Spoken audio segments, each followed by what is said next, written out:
സാദിഖ് എന്ന് പറയുന്ന മൂത്ത മരുമകൻ, അതായത് സലിയ ബീവിയുടെ മകളുടെ ഭർത്താവിനെ പോലീസ് സ്റ്റേഷനിലേക്ക് കൂട്ടി വരുന്നത്. പോലീസ് സ്റ്റേഷനിലേക്ക് കൂട്ടി വന്നപ്പോഴേ അയാൾ പറഞ്ഞ കഥ ഇതാണ്.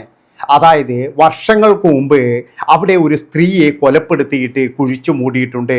അവിടെയുള്ളൊരു പൊട്ടക്കിണറ്റിലാണ് കുഴിച്ചു മൂടിയത്. സുഹൃത്തുക്കളെ നമസ്കാരം, പുതിയൊരു വീഡിയോയിലേക്ക് എല്ലാവർക്കും സ്വാഗതം. വീഡിയോ ഇഷ്ടപ്പെട്ട് കഴിഞ്ഞാൽ എല്ലാവരും ഒന്ന് ഹൈപ്പ് ചെയ്യുക, ഒന്ന് ലൈക്ക് ചെയ്യുക. സബ്സ്ക്രൈബ് ചെയ്യാതെ ആരെങ്കിലും കാണുന്നുണ്ടെങ്കിൽ ഒന്ന് സബ്സ്ക്രൈബും കൂടി ചെയ്ത് കഴിഞ്ഞാൽ വലിയൊരു അംഗീകാരമായി. അപ്പോൾ സംഭവം നടക്കുന്നത് ഗുജറാത്തിലെ അഹമ്മദാബാദിനടുത്തുള്ള ജമാൽപൂർ എന്ന് പറയുന്ന പ്രദേശത്ത് താമസിക്കുന്ന ഷംസുദ്ദീൻ എന്ന വലിയ ബിസിനസ്സുകാരനുണ്ട്. കൺസ്ട്രക്ഷൻ ബിസിനസ്സാണ്. അതുമാത്രവുമല്ല, അയാളുടെ സഹായിയായിട്ട് നിഴല് പോലെ എന്ന് പറഞ്ഞാൽ അയാളുടെ അനുജൻ ജമാലുമുണ്ട് എന്നുള്ളതാണ്. അങ്ങനെ രണ്ടുപേരും തമ്മിലാണ് ബിസിനസ് നടത്തുന്നത്. വളരെ സന്തോഷകരമായ കുടുംബമാണ്. ഒരു വലിയൊരു കൂട്ടുകുടുംബമാണ്. ഒരു വലിയ ബംഗ്ലാവിൽ ജമാലിൻ്റെ ഫാമിലിയുണ്ട്, അതുപോലെ ഷംസുദ്ദീൻ്റെ ഫാമിലിയുണ്ട്, അവരുടെ മാതാപിതാക്കളുണ്ട്. അങ്ങനെ ഏകദേശം 20 ആൾക്കാരോളം ആ ഒരു കുടുംബത്തിൽ താമസിക്കുന്നുണ്ട് എന്നുള്ളതാണ്. അങ്ങനെ വളരെ സന്തോഷകരമായി താമസിച്ചു വരുമ്പോഴേ അവർക്ക് ചില പ്രശ്നങ്ങളൊക്കെ നടക്കുകയാണ്. അതായത് ഈ ഷംസുദ്ദീൻ എന്ന് പറയുന്ന വ്യക്തി ആദ്യകാലത്ത് ഒരു ടാക്സി ഡ്രൈവറായിരുന്നു. ഈ ടാക്സി ഡ്രൈവർ ജോലി ചെയ്യുമ്പോൾ തന്നെ അയാൾ ചില കൺസ്ട്രക്ഷൻ ഫീൽഡിലൊക്കെ പോയിട്ട് ചില ജോലികളൊക്കെ ചെയ്യുമായിരുന്നു. അങ്ങനെ ജോലി ചെയ്ത് ചെറിയ ചെറിയ കോൺട്രാക്ടറുകൾ എടുക്കാൻ തുടങ്ങി. അങ്ങനെയാണ് ഇയാൾ വളർന്നത്.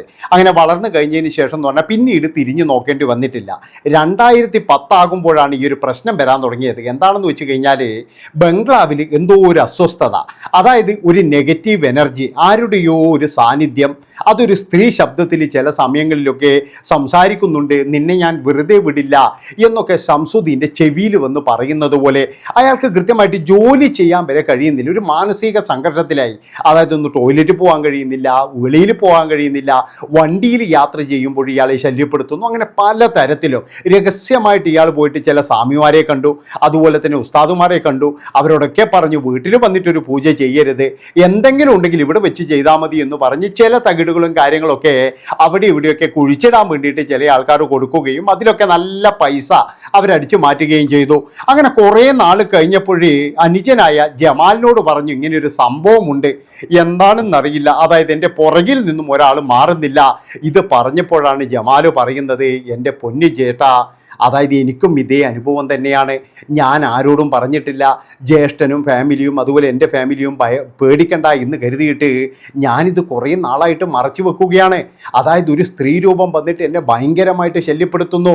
ഞാനും ഒരുപാട് സ്വാമിമാരെയും അതുപോലെ തന്നെ പൂജയും കാര്യങ്ങളൊക്കെ ചെയ്തു. പക്ഷെ എന്നിട്ടും ഈ ഒരു രൂപം എൻ്റെ പുറകിൽ നിന്ന് മാറുന്നില്ല. അങ്ങനെ കുറേ നാൾ കഴിഞ്ഞപ്പോൾ ഷംസുദ്ദീൻ്റെ ഭാര്യയും പറഞ്ഞു ഞാനും ചില സംഭവങ്ങളൊക്കെ കാണാൻ തുടങ്ങി. അങ്ങനെ ഇരിക്കും ഇവരെല്ലാവരും കൂടി ചേർന്ന് ആ ബംഗ്ലാവിൽ നിന്നും താമസം മാറാൻ വേണ്ടി തീരുമാനിക്കുന്നു. വേറൊരു സ്ഥലത്ത് വീടും കാര്യങ്ങളൊക്കെ നോക്കി. അങ്ങനെ ആ ഒരു വീട്ടിലേക്ക് താമസം മാറി നോക്കിയപ്പോൾ അവിടെ ഇതിലും വലിയ ശല്യം, അതായത് ഭയങ്കരമായിട്ടുള്ള ഉപദ്രവം തന്നെ. അങ്ങനെ അവിടെ നിന്നും പിന്നീട് എന്ന് പറഞ്ഞാൽ എല്ലാവരും ഈ ഒരു ബംഗ്ലാവിലേക്ക് തന്നെ വന്നു. കാരണം എന്താണെന്ന് വെച്ച് കഴിഞ്ഞാൽ ഇത് ടൗണിൻ്റെ നടുക്കാണ് സ്ഥിതി ചെയ്യുന്നത്. 24 മണിക്കൂറും വാഹനങ്ങൾ അങ്ങോട്ടും ഇങ്ങോട്ടും പോകുന്ന ഒരു സ്ഥലമാണ്. എന്തെങ്കിലും ഒരു പ്രശ്നം ഉണ്ടെങ്കിൽ ആരെങ്കിലും ഓടി വരാനെങ്കിലും ഉണ്ടാകുമല്ലോ. അവിടെ ആകുമ്പോൾ കുറച്ച് ഉള്ളിലോട്ടാണ്, ഒരു വിജനമായ ഒരു സ്ഥലമാണ്. അതുകൊണ്ട് ഫാമിലികളെല്ലാം വീണ്ടും ഈ ഒരു വീട്ടിലേക്ക് തന്നെ വന്നു. അങ്ങനെ കുറേ നാൾ കഴിഞ്ഞിട്ടും ഈ ഒരു ശല്യം മാത്രം പോകുന്നില്ല. ഇതിങ്ങനെ കൂടി വന്നു. ഇതിനിടയിൽ ബിസിനസ്സുകളെല്ലാം ഡള്ളാകാൻ തുടങ്ങി, പല പ്രൊജക്റ്റുകളും മുടങ്ങാൻ തുടങ്ങി, സാമ്പത്തിക ഞെരുക്കം വന്നു. 2015 ഷംസുദ്ദീൻ എന്ന് പറയുന്ന വ്യക്തി മരിക്കുകയും ചെയ്തു. അതായത് ഷംസുദ്ദീൻ എവിടെയോ ഒരു സ്ഥലത്ത് പോയതാണ്, അവിടെ വെച്ച് ഹൃദയാഘാതം മൂലം മരിച്ചു എന്നാണ് ഷംസുദ്ദീൻ്റെ അനുജനായ ജമാൽ വീട്ടിൽ വന്ന് പറഞ്ഞത്. മൃതദേഹം ഇങ്ങോട്ട് കൊണ്ടുവരാൻ കഴിയില്ല, കൊണ്ടുവന്നു കഴിഞ്ഞാൽ ചിലപ്പോഴേ ആ ഒരു രൂപം, അതായത് ആത്മാവ് പിന്നെ മൃതദേഹത്തെ വിടില്ല. അങ്ങനെ ആകുമ്പോൾ തൻ്റെ ജ്യേഷ്ഠന് സ്വർഗത്തിലേക്ക് പോകാൻ കഴിയില്ല. അതുകൊണ്ട് തന്നെ ജമാൽ പറഞ്ഞു, അതായത് അവിടെ തന്നെ ഞാൻ കബറടക്കം നടത്തി എന്നാണ് വീട്ടുകാരോട് പറഞ്ഞത്. അങ്ങനെ വീട്ടുകാർ പ്രത്യേക പ്രാർത്ഥനയും കാര്യങ്ങളൊക്കെ നടത്തി. അങ്ങനെ കുറേ നാൾ കഴിഞ്ഞപ്പോഴേ ഷംസുദ്ദീൻ്റെ വീട്ടിൽ ഇങ്ങനെയുള്ള പ്രശ്നങ്ങളൊക്കെ നടക്കുന്ന ആ ഒരു സമയത്ത്, അതായത് 2010 തന്നെ അഹമ്മദാബാദിൽ നിന്നും 10 കിലോമീറ്റർ അകലെയുള്ള കദൂബ് നഗർ എന്ന് പറയുന്ന ഒരു ഒരു പ്രദേശം. സലിയ ബീബി എന്ന് പറയുന്ന സ്ത്രീയും അവരുടെ മക്കളും മരുമക്കളും എല്ലാമായിട്ട് ഒരു 10-18 പേരുണ്ട് ആ ഒരു ബംഗ്ലാവിൽ. ആ ഒരു വലിയ പഴയ വീടാണ്. ആ വീട്ടിൽ താമസിക്കുന്നു. അവിടെയും ഇതേ പ്രശ്നം തന്നെ. പക്ഷേ രണ്ടുപേരും പരസ്പരം അറിയുന്നില്ല. ഇത് അറിഞ്ഞത് തന്നെ എന്ന് പറഞ്ഞു കഴിഞ്ഞാൽ കുറച്ച് കഴിഞ്ഞതിന് ശേഷമാണ്. ഇതേ പ്രശ്നം തന്നെയാണ്. അതായത് സലിയ ബീബിയോട് ഏതോ ഒരു ആത്മാവ് എന്ന് പറയുന്നു, നിന്നെ ഞാൻ വെറുതെ വിടില്ല എന്ന്. അങ്ങനെ ആ വീട്ടിലും പല പല പ്രശ്നങ്ങൾ വരാൻ തുടങ്ങി. അവിടെയുള്ള ആൾക്കാരുടെ ബിസിനസ്സുകളെല്ലാം നഷ്ടത്തിൽ വരാൻ തുടങ്ങി. പിന്നീടെന്ന് പറഞ്ഞാൽ പല ആൾക്കാരും എന്ന് പറഞ്ഞു കഴിഞ്ഞാൽ അസുഖമായിട്ട് ആശുപത്രിയിലാകാൻ തുടങ്ങി. ഇതൊക്കെ കണ്ട് ഭയന്നുപോയ ചിലരൊക്കെ എന്ന് പറഞ്ഞാൽ വീട്ടിൽ നിന്നും മാറി താമസിക്കാൻ തീരുമാനിച്ചു. ഇതിനിടയിൽ 2010 ഡിസംബറോട് കൂടിയിട്ട് സലിയ ബീബി മരിക്കുകയും ചെയ്തു. അവരെ ആത്മാവ് കൊലപ്പെടുത്തി എന്നാണ് അവിടെയുള്ള മക്കളും മരുമക്കളും എല്ലാവരും പറയുന്നത്. അതോടുകൂടിയിട്ട് ഭയന്നിട്ട് അവരെല്ലാവരും നഗരത്തിൻ്റെ പല ഭാഗങ്ങളിൽ വീട് വെക്കുകയും അവിടെ താമസം ആരംഭിക്കുകയും ചെയ്തു. അതായത് വലിയ കൂട്ടുകുടുംബം എല്ലാവരും ചിതറി പല സ്ഥലങ്ങളിലേക്കും പോയി. ഈ വീട്ടിലേക്ക് പിന്നെ ഒരാൾ പോലും വന്നിട്ടില്ല. അതായത് ആ വീട് അവിടെ പൂട്ടിയിട്ടിരിക്കുകയാണ്. ഇനി അങ്ങോട്ട് ഒരു മനുഷ്യൻ പോലും വരത്തില്ല. അങ്ങനെ ഒരു തീരുമാനത്തിലാണ് ആ വീട്ടിൽ നിന്നും എല്ലാവരും പോയത്. അത്രത്തോളം ദാരിദ്ര്യം പിടിച്ചു. അതായത് നല്ല രീതിയിൽ നടക്കുന്ന ബിസിനസ്സൊക്കെ ഈ ആത്മാവിൻ്റെ പ്രശ്നം കാരണം പൊട്ടി തകർന്നുപോയി എന്നുള്ളതാണ്. എല്ലാവരും അങ്ങനെ താമസം മാറി. പിന്നീടെന്ന് പറഞ്ഞാൽ ഇവരുടെ ഒരു കോമൺ ഫ്രണ്ട് ഉണ്ട്, അബ്ദുൾ കരീം എന്നാണ് അയാളുടെ പേര്. അയാളും പിന്നീട് ഈ ആത്മാവിൻ്റെ ശല്യത്തോടു കൂടിയിട്ട് മരണപ്പെടുകയാണ്. ഈ സംഭവങ്ങളൊക്കെ ഞാൻ പറഞ്ഞതുപോലെ ഓരോ സ്ഥലങ്ങളിൽ നടക്കുന്ന സംഭവങ്ങളാണ്. ഇവർ പരസ്പരം എന്ന് പറഞ്ഞു കഴിഞ്ഞാൽ ഇതൊന്നും അങ്ങോട്ടും ഇങ്ങോട്ടും അറിയുന്നില്ല. അതൊക്കെ അറിയുന്നത് എന്ന് പറഞ്ഞു കഴിഞ്ഞാൽ അവസാന ഭാഗത്താണ്. അതുകൊണ്ടാണ് പറയുന്നത് സ്കിപ്പ് ചെയ്യാതെ നിങ്ങൾ ഈ ഒരു സംഭവം കേൾക്കണമെന്ന്. ഏതായാലും അങ്ങനെ ഈ രണ്ട് കുടുംബങ്ങളിലും ഇങ്ങനെ സംഭവങ്ങളൊക്കെ സംഭവിച്ചു കൊണ്ടിരിക്കുമ്പോഴേ ഷംസുദ്ദീൻ്റെ മരണം നടന്നിട്ട് 11 വർഷം കഴിഞ്ഞിരിക്കുന്നു. ഇതിനിടയിൽ മാതാപിതാക്കൾ മരിച്ചു, പലരുടെയും വിവാഹം കഴിഞ്ഞു. അതുമാത്രവുമല്ല ജമാൽ നഷ്ടപ്പെട്ട പ്രതാപങ്ങളെല്ലാം തിരിച്ചു പിടിച്ചുകൊണ്ടിരുന്നു. ഈ സമയങ്ങളിലൊക്കെ എന്ന് പറഞ്ഞു കഴിഞ്ഞാൽ ആത്മാവ് അനങ്ങിയില്ല. ആത്മാവിൻ്റെ യാതൊരു പ്രശ്നങ്ങളുമില്ല. ഷംസുദ്ദീൻ്റെ മരണശേഷം ആത്മാവ് കാര്യമായിട്ട് ശല്യപ്പെടുത്തിയിട്ടില്ല. പക്ഷേ 2026 ആയതോടു കൂടിയിട്ട് വീണ്ടും ചില ദുഷ്സൂചനകളൊക്കെ വരാൻ തുടങ്ങി. അതായത് ബിസിനസ്സിൽ ചെറിയൊരു തകർച്ച വരാൻ തുടങ്ങി, സാമ്പത്തിക ഞെരുക്കങ്ങൾ വരാൻ തുടങ്ങി. പിന്നീട് തങ്ങളെ വിട്ടുപോയി എന്ന് കരുതി ആത്മാവ് തിരിച്ചു വന്നിരിക്കുന്നു. അതിൻ്റെ ശല്യം വീണ്ടും തുടങ്ങി. അങ്ങനെ പല തരത്തിലെന്ന് പറഞ്ഞു കഴിഞ്ഞാൽ ജമാൽ പൂജാരികളെയും പള്ളിയിലെ അച്ഛന്മാരെയും അതുപോലെ തന്നെ ഉസ്താദുമാരെയും എല്ലാവരെയും കണ്ടെങ്കിലും അവരൊക്കെ ചില കാര്യങ്ങളൊക്കെ പറഞ്ഞു കൊടുത്തു. പക്ഷെ അതുകൊണ്ടൊന്നും പറഞ്ഞാൽ ആത്മാവ് അവിടെ നിന്നും ഒഴിഞ്ഞു പോയില്ല. അങ്ങനെ 2026 ഒരു ദിവസം എന്ന് പറഞ്ഞു കഴിഞ്ഞാൽ ജമാൽ ഇതുപോലൊരു യാത്ര പോവുകയാണ്. യാത്രയുടെ ഇടയിൽ ഒരാളെ കണ്ടുമുട്ടുന്നു. അയാളോട് കാര്യങ്ങളെല്ലാം പറഞ്ഞു. നിങ്ങൾ എന്തിനാണ് ഇങ്ങനെ വിഷമിക്കുന്നത്? ഞാൻ പറഞ്ഞ ആ സ്വാമിയുടെ അടുത്ത് പോയിട്ടെല്ലാം പറയൂ എന്ന് പറഞ്ഞ് ആ സ്വാമിയുടെ അഡ്രസ്സും കൊടുക്കുകയാണ്. നേരെ ആ സ്വാമിയുടെ ആശ്രമത്തിലേക്ക് പോകുന്നു. അവിടെ എത്തിയപ്പോൾ തന്നെ സ്വാമി പറഞ്ഞത് ഞാൻ നിന്നെ പ്രതീക്ഷിച്ചിരിക്കുകയാണ് എന്നാണ്. അതായത് എന്തോ ഒരു അത്ഭുത സിദ്ധി ആ സ്വാമിക്കുണ്ടെന്ന് ജമാലിന് മനസ്സിലായി. ജമാലിനോട് ചോദിച്ചു, ഈ ഒരു സംഭവത്തിന് വേണ്ടിയിട്ട് നീ എത്ര പൈസ ചെലവാക്കി, എത്ര പൂജാരിമാരെ കണ്ടു, എല്ലാം എന്നോട് കൃത്യമായി പറയണം എന്ന് പറഞ്ഞപ്പോൾ ജമാൽ പറഞ്ഞു, എൻ്റെയും എൻ്റെ ജ്യേഷ്ഠൻ്റെയും ജീവിതത്തിൻ്റെ പകുതിയും ഇതിനു വേണ്ടിയിട്ടാണ് പോയത്. ഞങ്ങളുടെ സമ്പാദ്യങ്ങൾ ഒരുപാട് പോയിട്ടുണ്ട്, ഒരുപാട് നഷ്ടങ്ങൾ വന്നിട്ടുണ്ട് എന്ന് പറയുകയും സ്വാമി പറഞ്ഞു ഒരു കാര്യം ചെയ്യാൻ, ഞാൻ നിങ്ങളുടെ വീട്ടിലേക്ക് വന്നുകൊള്ളാം എന്ന് പറഞ്ഞിട്ട് അവിടുന്ന് രണ്ടുപേരും പിരിയുകയും ചെയ്തു. ഒരു ദിവസം സ്വാമി നേരെ ജമാലിൻ്റെ ആ ബംഗ്ലാവിലേക്ക് വരികയാണ്. അവിടെ എത്തിയതിന് ശേഷം എന്ന് പറഞ്ഞു കഴിഞ്ഞാൽ സ്വാമി ചില കാര്യങ്ങളൊക്കെ ചെയ്തു. അങ്ങനെ കാര്യങ്ങളൊക്കെ ചെയ്തതിന് ശേഷം ജമാലിനോട് പറഞ്ഞു, നീ എനിക്ക് ഇപ്പോൾ 1 രൂപ പോലും പ്രതിഫലം തരാൻ പാടില്ല. എല്ലാം കഴിഞ്ഞതിന് ശേഷം നീ എനിക്ക് പ്രതിഫലം തന്നാൽ മതി. അതായത് നിനക്ക് പൂർണ്ണമായിട്ടും ഒഴിഞ്ഞുപോയി എന്നുള്ളൊരു വിശ്വാസം വന്നാൽ മാത്രം, അതിനിടയിൽ നീ എനിക്കൊന്നും തരണ്ട എന്ന് പറഞ്ഞു. അപ്പോൾ ജമാലിന് ചെറിയ വിശ്വാസമായി. കാരണം എന്താ വെച്ചാൽ എന്തോ ഒരു സിദ്ധിയുള്ളൊരു സ്വാമിയാണ്. അങ്ങനെ ചില പൂജകളും കാര്യങ്ങളൊക്കെ ചെയ്തപ്പോഴേ സ്വാമി ചോദിച്ചു, നിങ്ങൾക്ക് പരിചയമുള്ള ആരെങ്കിലും അല്ലെങ്കിൽ നിങ്ങളുടെ ബന്ധുക്കൾ ആരെങ്കിലും ഈ ഒരു ചുറ്റുവട്ടത്തുണ്ടോ എന്ന് ചോദിച്ചപ്പോഴേ ജമാൽ പറഞ്ഞു, ഇല്ല, അങ്ങനെ ഒരാളേ ഇല്ല, എനിക്കറിയില്ലല്ലോ. ഫാമിലി ഫ്രണ്ടായിട്ട് ചില ആൾക്കാരൊക്കെ ഉണ്ട് എന്നല്ലാതെ അങ്ങനെ ഒരു നല്ല ബന്ധമുള്ള ഒരു ഫാമിലി ഇല്ല. അതായത് നിങ്ങൾക്ക് എന്തെങ്കിലും ദുർമരണങ്ങളോ കാര്യങ്ങളോ എന്തെങ്കിലും സംഭവിച്ചിട്ടുണ്ടോ എന്നൊക്കെ ചോദിച്ചു. പക്ഷെ അതിനും ജമാൽ പറഞ്ഞത് ഇല്ല, അങ്ങനെയൊന്നും നടന്നിട്ടില്ല എന്ന് തന്നെയാണ്. അപ്പോഴാണ് സ്വാമി പറഞ്ഞത്, എന്നോട് നുണ പറയരുത്. അതായത് ഇവിടെ നിന്നും 10 കിലോമീറ്റർ അകലെയുള്ള കദൂബ് നഗർ എന്ന് പറയുന്ന ഒരു പ്രദേശത്തുള്ളൊരു വീടുണ്ട്. ആ വീടും നിങ്ങളുടെ വീടും തമ്മിൽ കണക്ഷൻ ഉണ്ട് എന്ന് പറഞ്ഞപ്പോഴേ ജമാൽ കൃത്യമായിട്ടും ഇരുന്ന് വേർക്കാൻ തുടങ്ങി എന്നുള്ളതാണ്. ആ സത്യം ജമാൽ സ്വാമിയോട് പറയുകയാണ്. അങ്ങനെ സ്വാമി പറഞ്ഞു, എന്നാൽ ഒരു കാര്യം ചെയ്യാം, എല്ലാ വെള്ളിയാഴ്ചയും പോയിട്ട് നമുക്ക് അവിടെ ഒരു പൂജ നടത്തണം. അങ്ങനെ രണ്ടുപേരും കൂടി ആ ഒരു ബംഗ്ലാവിലേക്ക്, അതായത് കദൂബ് നഗറിലുള്ള സലിയ ബീബി എന്ന് പറയുന്ന സ്ത്രീയുടെ ബംഗ്ലാവിലേക്ക് പോവുകയാണ്. അവിടെ എത്തിയപ്പോഴെന്ന് പറഞ്ഞു കഴിഞ്ഞാൽ അവിടെ ആരും താമസമില്ല, ഒരു പ്രേത ബംഗ്ലാവ് എന്ന് തന്നെ പറയാം. അങ്ങനെയാണ് നാട്ടുകാർ വിളിക്കുന്നത്. പകൽ സമയത്ത് പോലും അങ്ങോട്ടുള്ളിലേക്ക് ഒന്നും ആൾക്കാർ ആരും പോകാറില്ല. തകർന്നുകൊണ്ടിരിക്കുന്ന ഒരു പ്രേത ബംഗ്ലാവ്. അവിടെ കയറിയപ്പോൾ തന്നെ ചില സൂചനകൾ വരാൻ തുടങ്ങി. ഇത് തന്നെയാണ് ഇതിൻ്റെ ഉത്ഭവസ്ഥാനം. അതായത് ഇവിടെയുള്ള ഒരാത്മാവാണ് നിങ്ങളെയും അതുപോലെ തന്നെ ഈ കുടുംബത്തെയും ഈ ഗതിയിലാക്കിയത് എന്ന് ആ സ്വാമി പറയുകയാണ്. ഇത് കേട്ടപ്പോഴും ശരിക്കും പറഞ്ഞു കഴിഞ്ഞാൽ ഈ ജമാൽ നടുങ്ങിപ്പോയി എന്നുള്ളതാണ്. അങ്ങനെ എല്ലാ വെള്ളിയാഴ്ചയും അർദ്ധരാത്രി 2 മണിയോട് കൂടിയിട്ട് അവർ വരും. ആ ഒരു ബംഗ്ലാവിൽ ചില പൂജകൾ നടത്തും. ഏകദേശം 4 മാസത്തോളം ഈ പൂജകൾ തുടർച്ചയായിട്ട് ചെയ്താൽ മാത്രമേ ഈ ഒരു ആത്മാവിനെ നമുക്ക് തളയ്ക്കാൻ പറ്റൂ എന്നാണ് സ്വാമി പറഞ്ഞത്. അങ്ങനെ സ്വാമിയുടെ നിർദ്ദേശപ്രകാരം എല്ലാ വെള്ളിയാഴ്ചയും അർദ്ധരാത്രി ജമാലും സ്വാമിയുടെ 2 സഹായികളും സ്വാമിയുമായിട്ട് ആ ബംഗ്ലാവിൽ വരും. 2ഓ 3ഓ തവണ വന്നപ്പോൾ ആർക്കും വലിയ പ്രശ്നമോ കാര്യങ്ങളോ ഒന്നുമില്ല. 4ാമത്തെ തവണ വന്നപ്പോൾ ചില നാട്ടുകാർക്കൊക്കെ സംശയമായി, ഇതെന്താണ് രാത്രി കാലങ്ങളിൽ ഒരു വണ്ടി ഇങ്ങനെ വരുന്നത്, അതുമാത്രവുമല്ല അവിടെ എന്തൊക്കെയോ പൂജകളും കാര്യങ്ങളൊക്കെ നടക്കുന്നുണ്ടല്ലോ. അങ്ങനെ അടുത്ത വെള്ളിയാഴ്ച രാത്രി നാട്ടുകാരെല്ലാവരും ഇവരെ കാത്തിരിക്കുന്നു. 2 മണിയോട് കൂടിയിട്ട് ഇവർ വന്നപ്പോൾ നാട്ടുകാർ ഇവരെ തടയുകയാണ്. തടഞ്ഞപ്പോൾ ജമാൽ ഇറങ്ങി വന്നിട്ട് പറഞ്ഞു, ഇതുപോലെ ഒരു സംഭവം ചെയ്യാൻ വേണ്ടിയിട്ടാണ്. അതായത് ഞങ്ങളുടെ കുടുംബത്തിലും ഈ കുടുംബത്തിലും ചില പ്രശ്നങ്ങളും കാര്യങ്ങളൊക്കെ ഉണ്ടായിരുന്നു, അതുകൊണ്ട് അതൊന്ന് ചെയ്യാൻ എന്ന് പറയുകയും പിന്നീട് കാര്യങ്ങളൊക്കെ മനസ്സിലാക്കിയ ആ നാട്ടിലെ നല്ലവരായ ജനങ്ങൾ പറഞ്ഞു, ശരി നിങ്ങൾ ചെയ്തോളൂ എന്ന് പറഞ്ഞ് അവർക്ക് അതിനുള്ള അനുവാദവും കൊടുത്തു. പക്ഷേ ഇതിൽ ഒരു മാഷ് ഉണ്ടായിരുന്നു. അയാൾക്ക് ചില സംശയങ്ങൾ വരാൻ തുടങ്ങി. അതായത് ഇതിൻ്റെ പിന്നിൽ വേറെ എന്തെങ്കിലും ഗൂഢാലോചനകളോ ദുരൂഹതകളോ ഉണ്ടോ, അയാൾ അതിനെപ്പറ്റി ചില കാര്യങ്ങളൊക്കെ പഠിക്കാൻ തുടങ്ങി. അങ്ങനെ പഠിച്ചപ്പോഴാണ് സലിയ ബീബി എന്ന് പറയുന്ന ഒരു സ്ത്രീ 2010 അവർ മരണപ്പെടുന്നത്. അപ്പോൾ അവരുടെ വീട്ടിലാണ് ഈ ഒരു സംഭവം നടക്കുന്നത്. അപ്പോൾ അവർ നല്ല ഒരു സ്ത്രീയല്ല, അവർ കുറച്ച് ഗുണ്ടായുസവും കാര്യങ്ങളൊക്കെ ഉള്ള ഒരാളാണ് എന്ന് ഈ അധ്യാപകന് മനസ്സിലായി.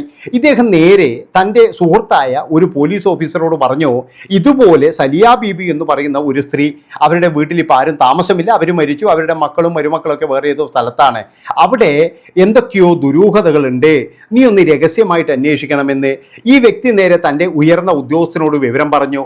ഉയർന്ന ഉദ്യോഗസ്ഥൻ ഒരു 5 അംഗ ടീമിനെ നിയോഗിക്കുകയാണ്. അതായത് അവരുടെ പൂജയ്ക്കൊന്നും തടസ്സം വരാൻ പാടില്ല, വളരെ രഹസ്യമായിട്ട് നിങ്ങൾ അന്വേഷിക്കണം എന്ന് പറയുകയും അങ്ങനെ പോലീസുകാരെല്ലാം വളരെ രഹസ്യമായിട്ട് അന്വേഷിക്കാൻ തുടങ്ങി. ഇതിനിടയിൽ ഉയർന്ന ഉദ്യോഗസ്ഥൻ പറഞ്ഞു, ആ വീട്ടിൽ താമസിച്ച ആരെയെങ്കിലും കിട്ടുമെങ്കിൽ പോലീസ് സ്റ്റേഷനിലേക്ക് കൂട്ടി വരണം. അങ്ങനെയാണ് സാദിഖ് എന്ന് പറയുന്ന മൂത്ത മരുമകൻ, അതായത് സലിയ ബീബിയുടെ മകളുടെ ഭർത്താവിനെ പോലീസ് സ്റ്റേഷനിലേക്ക് കൂട്ടി വരുന്നത്.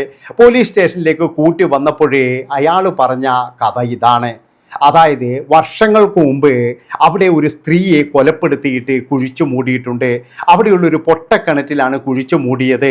അന്ന് ഈ രംഗം ഞാൻ കണ്ടതാണ്. പക്ഷേ എൻ്റെ അമ്മായിയമ്മയെ എതിർക്കാനുള്ള ഒരു ശക്തി എനിക്കില്ലായിരുന്നു. അവരെന്നോട് പറഞ്ഞത്, ഇതെങ്ങാനും പുറം ലോകം അറിഞ്ഞു കഴിഞ്ഞാൽ നീ ആയിരിക്കും അടുത്തത് ഈ കുഴിയിലേക്ക് പോകുക എന്നാണ്. അതോടുകൂടിയിട്ട് എനിക്ക് ഭയമായി. ഞാനിത് ആരോടും ഇതുവരെ പറഞ്ഞിട്ടില്ല. പക്ഷെ ഇപ്പോഴും സലിയ ബീബി മരിച്ചു, ആരെയാണ് കുഴിച്ചു മൂടിയത് എന്ന് അറിയോ എന്ന് ചോദിച്ചപ്പോൾ അതൊന്നും എനിക്കറിയില്ല സാർ. ഒരു സ്ത്രീയാണ്, 10-28 വയസ്സുള്ള ഒരു സുന്ദരിയായ ഒരു സ്ത്രീയാണ്. ആരൊക്കെ കൂടെ ഉണ്ടായിരുന്നു എന്ന് ചോദിച്ചപ്പോഴേ അബ്ദുൽ കരീം എന്ന് പറയുന്ന ഒരാൾ കൂടെ ഉണ്ടായിരുന്നു. പിന്നെന്ന് പറഞ്ഞാൽ ഈ ജമാൽ എന്ന് പറയുന്ന വ്യക്തിയുണ്ട്, അയാളുടെ ജ്യേഷ്ഠനായ ഷംസുദ്ദീൻ എന്ന് പറയുന്നയാളുമുണ്ട് എന്ന് പറയുകയാണ്. ഇത് കേട്ടപ്പോൾ പോലീസ് നേരെ അബ്ദുൽ കരീമിന്റെ വീട്ടിലേക്ക് പോവുകയാണ്. അവിടെ എത്തിയപ്പോഴാണ് മനസ്സിലായത് അബ്ദുൽ കരീം നരകിച്ച് മരിച്ചിരിക്കുകയാണ്. അതായത് ഒരാത്മാവ് എന്ന് പറയുന്ന ഒന്ന് ഇങ്ങനെ ശല്യം ചെയ്ത് അയാൾ ഗതിയില്ലാതെ കിണറ്റിൽ ചാടി ജീവൻ ഒടുക്കുകയായിരുന്നു എന്നാണ് മനസ്സിലായത്. അതോടുകൂടിയിട്ട് എന്ന് പറഞ്ഞാൽ അയാളെയും ഒഴിവാക്കി. ഇനിയുള്ളത് എന്ന് പറഞ്ഞാൽ ഷംസുദ്ദീനും അതുപോലെ തന്നെ അയാളുടെ അനുജനായ ജമാലുമാണ്. ജമാലിനെ പിടികൂടുന്നു. ഷംസുദ്ദീനെ പറ്റി അന്വേഷിച്ചപ്പോൾ ഷംസുദ്ദീനും 2015 മരിച്ചു. ഇനി ആകെ ആകെയുള്ളതെന്ന് പറഞ്ഞാൽ ജമാലാണ്. ജമാലിനെ എങ്ങനെ പിടികൂടി ചോദ്യം ചെയ്യുന്നു. ചോദ്യം ചെയ്തപ്പോൾ ജമാലിന് നിൽക്കക്കള്ളിയില്ലാതെ ജമാൽ പറഞ്ഞു, ശരിയാണ്, അവിടെ ഒരു സ്ത്രീയെ കുഴിച്ചു മൂടിയിട്ടുണ്ട്. ഏത് സ്ത്രീയാണ്, എവിടത്തേതാണ് എന്നൊക്കെ ചോദിച്ചപ്പോഴേ അഹമ്മദാബാദിൽ ഇന്ന ഒരു സ്ഥലത്തുള്ള ഒരു സ്ത്രീയാണ് എന്ന് പറയുകയും അവരുടെ അഡ്രസ്സോ കാര്യങ്ങളോ ഒന്നും എനിക്കറിയില്ല, അവിടെ ആ ഒരു ഭാഗത്തുള്ള ഒരു സ്ത്രീയാണെന്ന് മാത്രമേ എനിക്കറിയുള്ളൂ, അവരുടെ പേര് ഫർസാന എന്നാണെന്ന് പറയുകയും ചെയ്തു. പിന്നീടെന്ന് പറഞ്ഞാൽ ആ ഒരു ഏരിയയിലുള്ള പോലീസ് സ്റ്റേഷനിലേക്ക് പോകുന്നു. പഴയ മിസ്സിംഗ് കേസുകളെല്ലാം എടുക്കുകയാണ്. കാരണം 1992 ഈ ഒരു സംഭവം നടക്കുന്നത്. അപ്പോൾ ആ ഒരു സമയത്തുള്ള മിസ്സിംഗ് കേസുകൾ അങ്ങനെ എടുത്തപ്പോൾ ഫർസാന എന്ന് പറയുന്ന ഒരു യുവതിയെ കാണാതായിട്ടുണ്ട് എന്ന് അവരുടെ സഹോദരനായ ലിഖിയാത്ത് എന്ന് പറയുന്നയാളെ കംപ്ലൈൻറ്റ് ചെയ്തിട്ടുണ്ടെന്ന് മനസ്സിലായി. ഏതായാലും അയാളുടെ അഡ്രസ്സിൽ നേരെ പോകുന്നു. അവിടെ എത്തിയപ്പോൾ ഫർസാനയുടെ 4 സഹോദരന്മാർ, 3 സഹോദരിമാർ എല്ലാവരും ജീവിച്ചിരിപ്പുണ്ട്. അതിൽ അവരൊക്കെ പറഞ്ഞു, ഞങ്ങൾക്കൊന്നും താല്പര്യമേ ഇല്ല, അവൾ പുകഞ്ഞ കൊള്ളിയാണ്, അവർ പുറത്തു പോട്ടെ എന്ന് പറയുകയും പിന്നീട് എന്ന് പറഞ്ഞാൽ ഈ ലിഖിയാത്ത് എന്ന് പറയുന്നയാൾ പറഞ്ഞു, സാറേ എൻ്റെ സഹോദരിക്ക് എന്താണ് സംഭവിച്ചത് എന്ന് എനിക്കറിയണമെന്ന്. അങ്ങനെ അയാളോട് കാര്യങ്ങളൊക്കെ ചോദിച്ചപ്പോഴാണ് മനസ്സിലായത് 1988 ഫർസാനയുടെ വിവാഹം കഴിഞ്ഞു. വിവാഹത്തിന് ശേഷം എന്ന് പറഞ്ഞു കഴിഞ്ഞാൽ ഭർത്താവുമായിട്ടുള്ള ചെറിയ പ്രശ്നം വന്നപ്പോഴേ അവർ വിവാഹമോചനം നേടി. കാരണം എന്താണെന്ന് വെച്ച് കഴിഞ്ഞാൽ ഈ ഫർസാന എന്ന് പറയുന്ന യുവതി ഒരു അടിപൊളി ഇതായിട്ട് നടക്കുന്നതാണ്. അതായത് സിനിമ കാണാൻ പോകും, അതുപോലെ തന്നെ എന്ന് പറഞ്ഞാൽ മോഡേൺ ഡ്രസ്സുകൾ മാത്രമേ ധരിക്കുകയുള്ളൂ. പക്ഷേ അവരുടെ ഭർത്താവിന് ഇതൊന്നും ഇഷ്ടമല്ല. അങ്ങനെ പല പ്രശ്നങ്ങളും ഉണ്ടായപ്പോൾ അവർ തമ്മിൽ ഡിവോഴ്സ് ആവുകയും ചെയ്തു. അങ്ങനെ ഫർസാന വീട്ടിൽ വന്ന് നിൽക്കുന്നു. പിന്നീട് എന്ന് പറഞ്ഞാൽ വീട്ടുകാരുമായിട്ട് പ്രശ്നമുണ്ടാക്കുന്നു. 1990 കൂടിയിട്ട് അവരെന്ത് ചെയ്യുന്നത് വെച്ചാൽ നേരെ മുംബൈയിലേക്ക് പോവുകയാണ്. അതായത് സിനിമയിൽ അഭിനയിക്കാൻ വേണ്ടിയിട്ട് പോകുന്നു എന്നാണ് പറഞ്ഞത്. പിന്നീട് വിവരമൊന്നുമില്ല എന്ന് ലിഖിയാത്ത് പറയുകയും ചെയ്തു. അതിനുശേഷം ജമാലിനെ ചോദ്യം ചെയ്തു. ജമാലിനെ ചോദ്യം ചെയ്തപ്പോഴാണ് കാര്യങ്ങൾ കുറച്ചുകൂടി വ്യക്തത വന്നത്. 1990 മുംബൈയിലേക്ക് പോയ ഫർസാന എന്ന് പറയുന്ന യുവതി കുറേ നാൾ അവിടെ ഇങ്ങനെ ചുറ്റിക്കറങ്ങി. അതിനുശേഷം എന്ന് പറഞ്ഞാൽ അവർക്ക് സിനിമയിലൊന്നും ചാൻസ് ഒന്നും കിട്ടിയില്ല. അങ്ങനെ കയ്യിലുള്ള പൈസയെല്ലാം തീർന്നു. അതിനുശേഷമാണ് അവിടെ ടാക്സി ഓടിക്കുകയായിരുന്ന ഷംസുദ്ദീനെ പരിചയപ്പെടുന്നത്. ഷംസുദ്ദീനും അഹമ്മദാബാദുകാരൻ തന്നെയാണ്. ആ ഒരു ബന്ധത്തിൽ രണ്ടുപേരും ഒരുമിച്ച് താമസം തുടങ്ങി. കുറേ നാൾ കഴിഞ്ഞപ്പോൾ, അതായത് 1992 ആയപ്പോഴേ ഷംസുദ്ദീൻ പെട്ടെന്ന് വീട്ടിലേക്ക് വരികയാണ്. ഇതിനിടയിൽ എന്ന് പറഞ്ഞാൽ ഇയാൾ ചില കോൺട്രാക്ട് വർക്കുകളൊക്കെ എടുക്കാൻ തുടങ്ങി. അങ്ങനെ ഇയാൾ കുറച്ച് പണവും കാര്യങ്ങളൊക്കെ സമ്പാദിക്കാൻ തുടങ്ങി. ടാക്സി ഡ്രൈവർ ജോലി എന്ന് പറഞ്ഞാൽ പൂർണ്ണമായിട്ടും ഉപേക്ഷിച്ചു. അങ്ങനെ നാട്ടിൽ വരുന്നു. നാട്ടിൽ വന്നതിന് ശേഷം അനിയൻ ജമാലുമായിട്ട് ഒരു ബിസിനസ് തുടങ്ങുകയാണ്, കൺസ്ട്രക്ഷൻ കമ്പനി. അങ്ങനെ അത് ഇങ്ങനെ നടന്നുകൊണ്ടിരിക്കുമ്പോഴാണ് ഫർസാന എന്ന് പറയുന്ന യുവതി ഇവരെയും അന്വേഷിച്ച് നാട്ടിലേക്ക് വരുന്നത്. ഇത് കണ്ടപ്പോൾ ഷംസുദ്ദീൻ ഞെട്ടിപ്പോയി. കാരണം എന്താണെന്ന് വെച്ച് കഴിഞ്ഞാൽ ഷംസുദ്ദീൻ്റെ വിവാഹം കഴിഞ്ഞ് അപ്പോഴും 2 മക്കളും ഉണ്ടായിരുന്നു. തൻ്റെ ഭാര്യ ഇതറിഞ്ഞാൽ എന്തായിരിക്കും സ്ഥിതി? അങ്ങനെയാണ് തൻ്റെ പരിചയക്കാരനായ അബ്ദുൽ കരീമിനോട് പറയുന്നത്. അബ്ദുൽ കരീം ഇവരെയും കൂട്ടിയിട്ട് നേരെ പോയത് സലിയ ബീവിയുടെ വീട്ടിലേക്കാണ്. അങ്ങനെ സലിയ ബീവിയുടെ വീട്ടിൽ ഇവരെ താമസിപ്പിക്കുന്നു. പിന്നീട് എന്ന് പറഞ്ഞാൽ രാത്രിയോട് കൂടിയിട്ട് ഈ ജമാലും അതുപോലെ തന്നെ എന്ന് പറഞ്ഞാൽ ഷംസുദ്ദീനും അബ്ദുൽ കരീമും ആ വീട്ടിലേക്ക് പോകുന്നു. സലിയ ബീവിയോട് പറഞ്ഞു, നിങ്ങൾക്കൊരു വൻ തുക തരാം. അതുപോലെ തന്നെ എന്ന് പറഞ്ഞാൽ അബ്ദുൽ കരീമിനോടും പറഞ്ഞു. അങ്ങനെ 4 പേരും ചേർന്നിട്ട് ഇവരെ അങ്ങ് കൊലപ്പെടുത്തുന്നു. കൊലപ്പെടുത്തിയതിന് ശേഷം അവിടെയുള്ളൊരു പൊട്ടക്കിണറുണ്ട്, അതിലേക്ക് തള്ളി മൂടുകയാണ്. ഈ സംഭവങ്ങളെല്ലാം മരുമകനായ സാദിഖ് കാണുന്നുണ്ടായിരുന്നു. ഇത് കണ്ടപ്പോൾ സലിയ ബീവി പറഞ്ഞു, ഇത് പുറത്തറിഞ്ഞു കഴിഞ്ഞാൽ നിനക്കും ഈ ഗതി തന്നെയായിരിക്കുമെന്ന്. ഏതായാലും അതോട് കൂടിയിട്ട് എന്ന് പറഞ്ഞു കഴിഞ്ഞാൽ പോലീസിന് കാര്യങ്ങളൊക്കെ മനസ്സിലായി. പിറ്റേ ദിവസം ഈ കിണർ എവിടെയാണെന്ന് കണ്ടുപിടിക്കണം. 34 വർഷം മുമ്പുള്ള സംഭവമാണ്. ഇനി എന്തെങ്കിലും കിട്ടുമോ എന്ന് പോലും അറിയില്ല. അങ്ങനെ പോലീസ് അവിടെ അപ്പോഴേക്കെന്ന് പറഞ്ഞാൽ ഇതൊരു വലിയ വാർത്തയായി. അതോട് കൂടിയിട്ടെന്ന് പറഞ്ഞാൽ പോലീസും പിന്നെ JCBയും കാര്യങ്ങളൊക്കെ അവിടെ വന്നു. അങ്ങനെ തോണ്ടിക്കൊണ്ടിരിക്കുകയാണ്. 3-4 ദിവസമായിട്ട് തെരച്ചിൽ നടത്തുന്നു.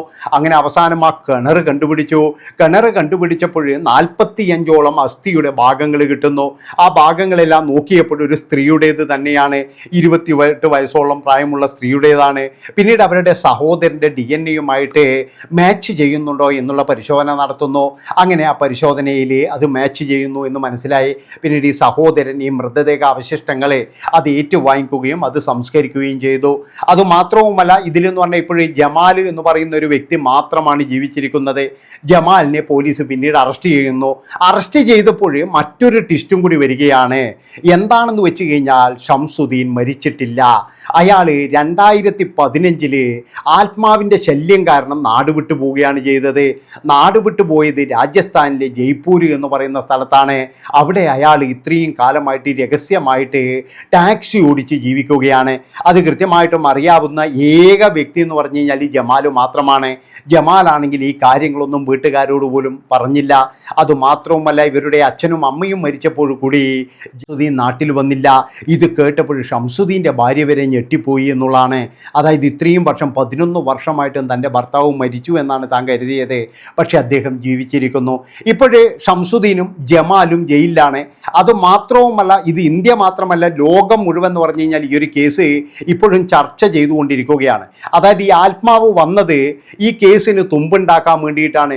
34 വർഷം മുമ്പ് നടന്ന ഒരു കേസിനാണ് തുമ്പുണ്ടായിരിക്കുന്നത്.